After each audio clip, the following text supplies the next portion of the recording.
ওই যে বলেছি যে খালেদা জিয়া ভয় নেই, রাজপথ ছাড়ি নাই, এই কথায় আমি বিশ্বাসী নই, এই কথা আমি মানি না।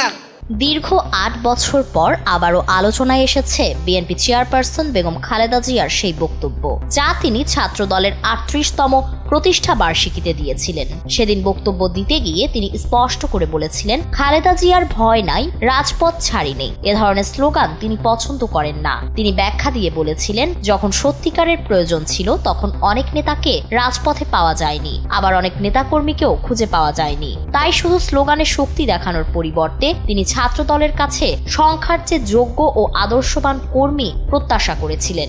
সময় পেরিয়ে আজ যখন সাবেক প্রধানমন্ত্রী বেগম খালেদা জিয়া গুরুতর অসুস্থ অবস্থায় রাজধানীর বসুন্ধরা এভার কেয়ার হাসপাতালের সিসিইউতে চিকিৎসাধীন, তখন তার সেই পুরনো বক্তব্য আবার নতুন করে আলোচনায় এসেছে।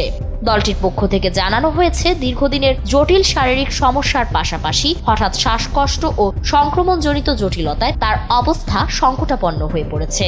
দেশি বিদেশি বিশেষজ্ঞ চিকিৎসকদের সমন্বয়ে গঠিত মেডিকেল বোর্ড তার প্রয়োজনীয় সব চিকিৎসা কার্যক্রম পরিচালনা করছে।